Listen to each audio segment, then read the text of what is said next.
আমি মাননীয় প্রধানমন্ত্রীর কাছে একটা চিঠি লিখবো যে আমাদের এই পরিবারগুলোকে সরকারের তরফ থেকে ভাতা দেওয়াটা অত্যন্ত জরুরি তাদের ভবিষ্যৎ।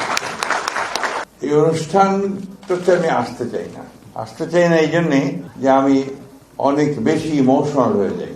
তুলি যখনই আমাকে বলে যে আপনাকে আসতে হবে, আমি অ্যাভয়েড করতে পারি না, কিন্তু আমার খুব কষ্ট হয়। কারণ আজ থেকে দীর্ঘদিন আগে, এই রোজার মাস, আমার এখনো মনে আছে, আজকে যখন সামনে বসেছিলাম, পাশে তুলির মা ছিলেন, পেছনে ছিলেন মুন্নার মা।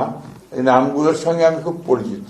আমি প্রথম যখন উত্তরায় ছিলাম তখন মুন্নার বাবা, তিনি দক্ষিণখানে থাকতেন। তিনি প্রথম এসে একদিন আমাকে বললেন, স্যার আমার ছেলেটাকে তো পাচ্ছি না, গুম হয়ে গেছে, পাচ্ছি না। ব্যাপার যে রাতে পুলিশ এসেছিল, এসে তুলিয়ে গেছে, তারপরে এখন পর্যন্ত কোনো খবর নেই। এই শুরু হলো পিতার সন্তানকে খোঁজ করা। মাসের পর মাস, বছর ধরে খোঁজ করেছে, এমন একটা জায়গা নেই যে বাদ দিয়েছে। এমনকি ভারতে গেছে, সিমলাতেও গেছে, এবং শেষে অসুস্থ হয়ে মারা গেছে।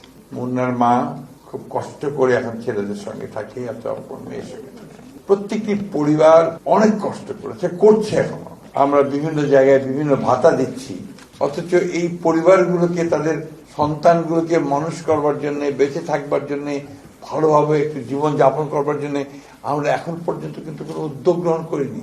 আমি আজকে আপনাদের সামনে বলছি যে আমি ফিরে গিয়েই আমি মাননীয় প্রধানমন্ত্রীর কাছে একটা চিঠি লিখবো যে আমাদের এই পরিবারগুলোকে সরকারের তরফ থেকে ভাতা দেওয়াটা অত্যন্ত জরুরি তাদের ভবিষ্যৎ।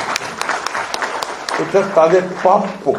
আজকে আমরা নির্বাচন করেছি, কেউ মন্ত্রী হয়েছি, কেউ এমপি হয়েছি, কেউ বড় বড় চাকরি করছি, আমাদের সচিব মহোদয় এখানে আছেন, সবাই আমরা ছবি তৈরি করছি, কিন্তু যারা এর জন্যে চলে গেছে তারা কিন্তু সন্তানরা একটা অনিশ্চিত ভবিষ্যতের মধ্যে পড়ে আছে। অন্তত এইটুকু বোধহয় আমরা করতে পারি, তাদের ভবিষ্যৎটাকে একটু সুন্দর করার চেষ্টা করতে পারি, তাহলেই আমাদের সরকারে আসাটা সার্থক হবে, তা না হলে হবে না বলে আমি মনে করি। এই সারাটা সংগ্রামে যে হিরো সঞ্জিদা তুলি, যে আমাকে অনুপ্রেরণা জুগিয়েছে, তাকে আমি সবসময় স্মরণ করি, মনে করি, এবং তাকে সত্যিকার অর্থে আমি তাকে হিরো মনে করি। ওই সময়টা আমি জানি এককভাবে কিভাবে লড়াইটা লড়েছে, কিভাবে এককভাবে জেনেভা চলে গেছে, হিউম্যান রাইটস কমিশনে কথা বলেছে। এই মেয়েটা তখন কেউ কথাও শুনতে চাইত না, ভয় পেত। যাই হোক, আমি ভারাক্রান্ত করতে চাই না। একটা ছবি নির্মাণ করার উদ্যোগ নেওয়া হয়েছে, অত্যন্ত আনন্দের কথা, ভালো কথা।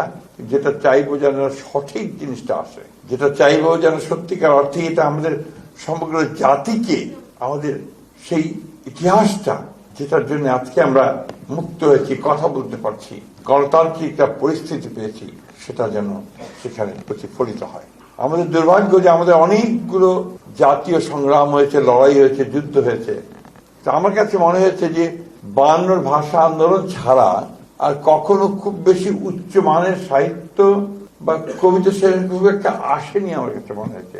আমি জানি না শহীদ ভাই কি মনে করবেন, আমি সেভাবে আসেনি। আমি আশা করবো যে এবারকার যে লড়াইটা, যে সংগ্রামটা, যে আত্মত্যাগ, এই ব্যাপারে আমরা যে উদ্যোগগুলো নিচ্ছি, সেই উদ্যোগ যেন সেই মানের যায়, সেই মানের হয়, যাতে করে আমরা গোটা পৃথিবীতে রিপ্রেজেন্টেড হতে পারি।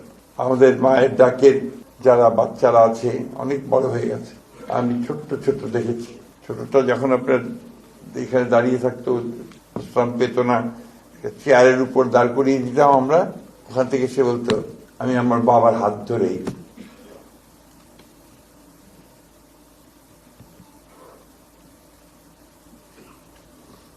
স্কুলে যেতে চাই। আমি খুব দুঃখিত, আমি এমনিতেই একটু আমার একটু ইমোশনাল, কিন্তু এই বিষয়ে আমি বলতে পারি না। আমাদেরকে যেন কখনো এই ধরনের বাচ্চাদের কথা শুনতে না হয়, ভবিষ্যতে আমরা যেন কখনো এই ধরনের কোনো পরিস্থিতি না পড়ি যেখানে আমার এই শিশুরা বলবে যে আমার বাবাকে হাত ধরে আমি স্কুলে যেতে চাই। কি ভয়াবহ! সবচেয়ে খারাপ লাগে কোথায় জানেন? যে আজকে সেই ফ্যাসিস্ট মহিলা বিদেশে বসে এতটুকু অনুশোচনা নেই, সমানে বাংলাদেশকে আরো অস্থিতিশীল করার চেষ্টা করছে। যেটাকে আমি মনে করি যে একটা ক্রিমিনাল অফেন্স, যেটা মানবতার বিরুদ্ধে একটা অফেন্স।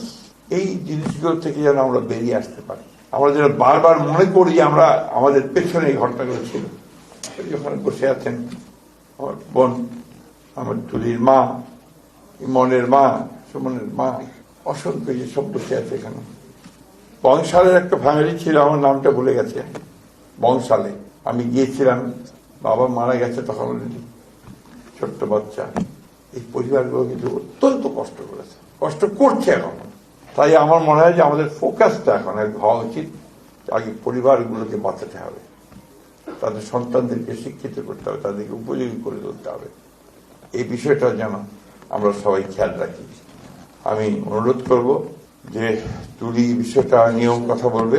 আমরা বলছি, আমি বললাম যে আমি আজকে গিয়ে চিঠি লিখব এবং আশা করি আমাদের মাননীয় প্রধানমন্ত্রী, যিনি আমাদের এই আন্দোলন সংগ্রামের আরেকজন প্রতীক, তিনি এই বিষয়টাকে গুরুত্ব সহকারে দেখবেন। আপনাদের সকলকে ধন্যবাদ, যারা এই ছবিটা নির্মাণ করার উদ্যোগ নিয়েছেন তাদেরকে ধন্যবাদ, আর তুলিকে ধন্যবাদ যে তুলি সমস্ত কিছু চ্যালেঞ্জ মোকাবেলা করে। আরেকটা দুঃখ আছে আমার, তুলি নির্বাচনে দাঁড়িয়েছিল, তুলি নির্বাচিত হতে পারেনি। আমি মনে করি এই কষ্ট, এই দুঃখ আমরা রাখবো কোথায়, কোথায় রাখবো? যে মেয়েটা সংগ্রাম করলো তাকে আমরা নির্বাচিত করতে পারলাম না। আমাদের ফেইলিয়ার, আমাদের ব্যর্থতা জাতি হিসেবে লজ্জা।